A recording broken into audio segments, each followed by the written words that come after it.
everyone. This is George Crows with another episode of the Innovator's Mindset podcast. And I'm actually doing this one solo. This is something I wanted to record while all of this stuff is actually going on. And first of all, I want to just, how are you doing? I know for me, um, I have these moments where I'm kind of lost and I'm just doing work or I'm watching TV. I'm just kind of chilling out. And then all of a sudden this wave of emotion hits me because I realize what's going on in our world right now, and it feels really messed up. And I think, obviously we're concerned about people, but it's just the uncertainty of things is really, I think, what a lot of people are struggling with. So I just want you to really think about how you doing, and it's okay to struggle. I know that I struggle sometimes with all of this stuff. Sometimes I'm in a great mood and I'm really trying to see the positives that can come out of this, but just really try to take that time and take that pause. And I wanted to do this podcast on an article I recently wrote, talking about four ideas for your consideration for online learning. And before I wrote the article, or sorry, after I wrote the article, there was a really interesting article that came out, and just the title really shook me. And the title is simply this: the difference between emergency remote teaching and online learning. And so think of those differences. Think of those differences of emergency remote teaching and online learning, because we're not just moving school to online learning. There is a huge amount of things that are happening in our world, lots of considerations, right? So if you actually have students that are currently in an online learning environment, even those students, their lives could be upended because of their family situations, whatever is going on. So that idea of the emergency room teaching versus online learning is something really to consider. And so I know that what I'm going to try to do in this podcast and what I try to do in the article is really kind of just share some ideas for consideration. But I think it's also really important to remember that everyone's context is very different. Everyone's situation is very different. And so I'm just sharing ideas. I don't tell anyone how to do stuff. I don't tell anyone how to teach, how to learn. I just want to share ideas for discussion and consideration, just to kind of, provide support and give some people some ideas to think about some different things. And I really enjoyed what one of my friends, Michelle Baldwin, had tweeted out. And I think it's really important right now. And she said simply this: I know I tweeted this before, but if you're a school leader right now, maybe hit the pause button for a bit. Parents need a beat or two to just breathe and sort things out. Kids don't need to be following your curriculum at this very moment. I thought that was really great advice from Michelle, because I think what's happening, we want to just kind of replace and create the structure for our kids, understanding that every kid's structure is so significantly different. And I think, as Michelle said, now some of the comments I got were really interesting. Is like some parents are saying like, no, I need structure. I need to know like what happening at what time. And everyone's, like I said, everyone's context is different. But I think we need to kind of just take a step back and breathe and kind of assess the situation before we just start dumping stuff on our teachers and our students and our families. And so what I've been really thinking about is that, this situation could be going on for a long time right now. In the United States, it's kind of being hinted that this is going to go at least till the end of April, if not longer. And so what are we actually learning from it? What's going to happen that will help us grow? And one of the quotes I shared in Innovated Outside the Box, which feels very relevant right now, is from Donna of PETA. And I apologize if Donna is listening, that I've said her name wrong or I pronounced it wrong. But she said this: that today resilience has a much broader meaning. For researchers and professionals working with kids, it's not just about bouncing back, it's about bouncing forward. Resilience doesn't just mean getting back to normal after facing a difficult situation. It means learning from the process in order to become stronger and better at tackling the next challenge. And so I've really been thinking about that quote and how meaningful it is right now. That are we going to take the situation and just go back to business as usual? Or a lot of people are saying this, that, what will happen when we go back to school and we have a new normal? and this is a really simple term and a really simple adjustment to the idea of a new normal is how do we create a new and better normal, that when our kids back we are back, that we really try to create something much better than what they left. And I think for me, you're seeing this really interesting thing happen in the world, is that parents are really having a better appreciation for teachers. That's very obvious. But I also have been noticing that teachers have this, many teachers have this renewed sense of why they started teaching, why they're so important, because, they know how important this work is right now and how crucial this is to our kids. And I'm just seeing an enthusiasm and excitement from so many teachers who are really pushing themselves. And so this is something I've really been thinking about. And so as all of this stuff is changing and all of this stuff is happening in our world, there's two things that I want you to consider that I've been thinking about, but they're almost counterintuitive. And so one is that you can't just move from face-to-face learning to online spaces. The pedagogy doesn't just transfer. But the second one is, like I said, is going to seem counterintuitive, is that although our teaching may look the same, the principles and focus on what is essential should stay consistent. So for example, one of the things that you hear all the time, and I say it all the time because it's true, is that relationships are the foundation of what we do in education. That's no less true than it is in an online setting or a remote setting than it is in a face-to-face setting. So yes, some things have to change with the way that we teach and learn, but how do we actually appreciate and stick to the core values of what is actually important? And a lot of the stuff that I'm going to talk about in this podcast, and I share in the blog, is actually, I see it as almost an opportunity to really change some of the strategies of what we do while still really being able to focus on that core that many educators forever that I've been learning from, see as important, but a lot of policies and a lot of things have kind of pushed us away, not by our own intention, but what you're seeing right now, a lot of people don't care that standardized tests don't exist, that they're not a big focus, and the world isn't falling apart. They're looking at really meaningful work. And so in my book, Innovate Inside the Box, that I co-wrote with Katie Novak, I share this core of innovative teaching and learning. And I talk about these four concepts. And the first one is relationships. The second is creating empowering learning experiences. The third one is learner-driven, evidence-informed practice. An educator is master learner. So I'm going to just talk about each one of these things and try to provide some insights and some ideas on why they're so important. So the first one I'll talk about is this idea of focusing on relationships. And Joe Sanfilippo, a very good friend of mine, someone I really look up to, and is an incredible superintendent, incredible leader. He shared this 1 minute video. He does these 1 minute walk to school videos, and they're really, really powerful. And he shares these two crucial questions that you should be asking your people every single day. And so they are, how are you doing? And do you need anything? And it's a really simple question. But like I said, we sometimes assume that people that are good, that we seem like are fine, they might be just dealing with it a different way. They might be, just kind of putting out a brave face at the moment, but we need to not assume that everyone's just okay. The people that we see that seem okay, they might be struggling, and just kind of checking in on them and starting that, I think is really powerful. And one of the things that I've been trying to do, and I know this seems really silly, but there's a purpose behind it.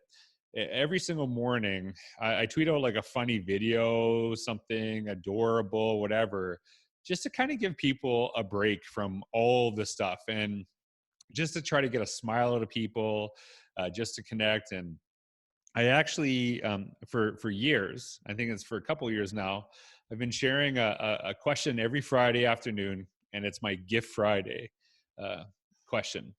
And it's meant to just be something for fun. It's meant to be something where you could check in. And the last time, one of the last ones that I just shared was basically, hey, all this stuff's going on. How you doing? And respond in GIF form. And some of the responses from educators were absolutely hilarious. Some of them I actually was concerned about the response. And so I actually private messaged them just to check in to see how they're doing. Had some really great conversations. So doing something like that, with your students, instead of like jumping right into the content, maybe you're delivering a lesson or whatever, but actually doing that check-in. And Allison Apsey, another amazing leader, she wrote a blog post talking about how she just had like a quick little Google form where she could check in not only with her staff, but she started doing it with her school community to see how they're doing, to check in and see if she can provide any support to them. So all of this stuff, all of this learning, all of these things that we actually have to do, if you do not build the relationships, if people are not okay, the learning is not going to happen. So we have to really focus on that is the core of the work that we do. And so the second one is how we focus on creating empowered learning experiences. And I've been thinking about this because there's a concern and a conversation about like, how am I going to deliver, 6 hours of like lecture through a Zoom or whatever? And that shouldn't be the focus at all. First of all, we need to have flexibility, understanding that, every kid's family, every situation is different. You might have 5 teachers expecting kids to be on a Zoom call when they have one device in the family, or maybe even none. And so it doesn't seem to make much sense. And so we really need to focus more on the learning as opposed to the teaching, and having flexibility in that learning and what that looks like. And when I was talking about Innovate Inside the Box, and this is something I've been struggling with for the last couple of years, because I'm trying to still learn and grow, obviously, as we all should be at any time, whether there's a pandemic or not, is the idea of engagement and empowerment. And I used to say engagement versus empowerment, but the easy way I can explain is that if you are engaged, it doesn't mean you're empowered, but if you're empowered, you're definitely engaged. They're actually really crucial. And so when I started like kind of writing and talking about these ideas, you would think of like things like engagement of like kids listening, reading, observing, consuming. But then you move to like the notion of empowerment, of speaking, writing, interacting, and creating. But really, it doesn't mean that one is empowerment and one is the engagement in category. So for example, if I have some choice in what I'm reading, if I have some choice in the audio that I'm or listening to, or media that I'm watching, there's empowerment through that process. But if I'm actually writing stuff I don't care about, there's no empowerment, probably nor engagement. It's all about compliance. So it's trying to find that balance where we actually make sure that we're giving kids opportunities to create, to do something really meaningful with their learning. And I think meaning is a really important word right now. And empowerment is a really important word in what we're doing, and giving them voice and choice through the process. And if you really want to create empowering learning experiences, how do you actually get kids to do meaningful stuff, having that flexibility and giving them some leeway in how they create things? And I think empowerment is really important. Focus less on the teaching and more on how students and what they're learning. And I think that to me is really important. The next one I'm going to talk about is the idea of focusing on learner-driven, evidence-informed practice. And one of the things that I'm seeing right now is not much conversation about data-driven stuff right now, because we see what's important. And the idea of learner-driven is really, it's not saying data is not important. I've had this conversation 10 million times. No one is saying data is not important. But really, the best research we could do in education is always know the kids we serve, always know the learners that we serve. And so when we actually understand those kids and we kind of work based on their passions, their interests, and really know who they are, then we can start really looking at what they're learning and use that evidence to inform, to kind of guide us as we help these kids move forward. And I've written this, I've shared this a million times, 5 questions to ask your students to start the school year. But they're not meant just for the school year. And I actually did a podcast on this. And just think of these 5 simple questions. So what are some of the qualities you look for in a teacher? What are you passionate about? What is one big question you have for this year? What are your strengths and how can you utilize them? And what does success at the end of the year look like to you? Those same 5 questions are as relevant as the first day of school as they are right now. but they actually help us understand the kids we serve, and what they're excited about, what they're passionate about. So for example, if we're encouraging kids to read, are we telling them to read specific books, or are we trying to find options for them based on what they love and they're passionate about? And something that is, been shared over and over and over again is that kids will actually read at much higher levels if they're interested in the content.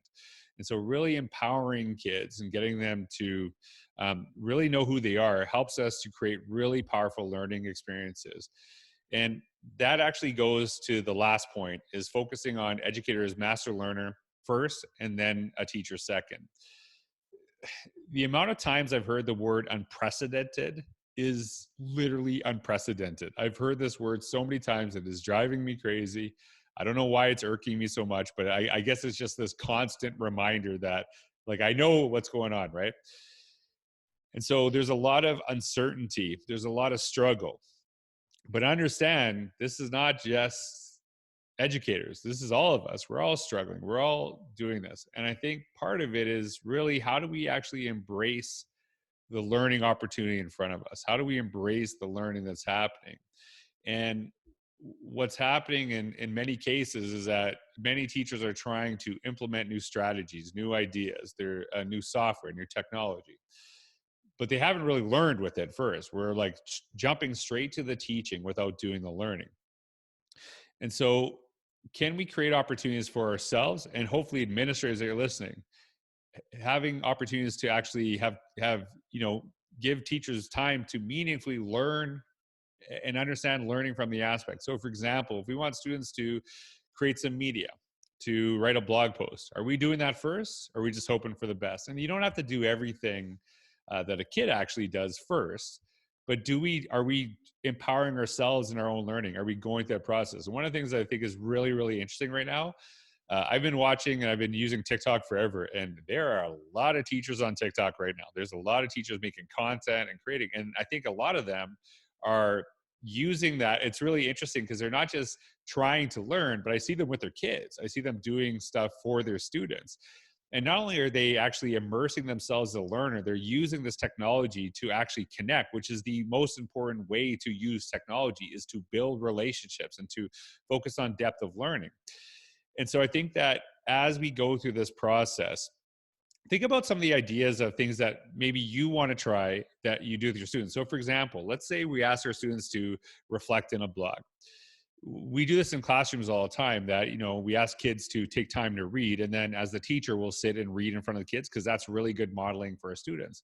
But if you're asking teachers a blog, are you actually taking some of the time to write and reflect and share some of your ideas, and modeling the same way we do with our reading? So really, let's not jump right to the teaching without doing some of this learning. I know that's totally not possible in every aspect, but really seeing ourselves as learners first through this process, that when we actually get back to school, as we will be so much better a teacher, because we understand learning in a totally different way and a more powerful way than what we did before. And so I just kind of want to share some of these ideas. And the reason I'm trying to share these ideas, like I said, I'm not trying to say like you need to do this or you're wrong, because like I said, everyone's context is totally different. But I wanted to spark some conversation, and I also, kind of modeling the same process, I wanted to break down these ideas and talk about them and write about them, so I can kind of just think about this. And when we share stuff publicly, we really think about what we're sharing, because there's a really great quote. I think it's from Clive Thompson. He says, anyone can win an argument inside their head, but when you have to face an audience, you have to be truly convincing.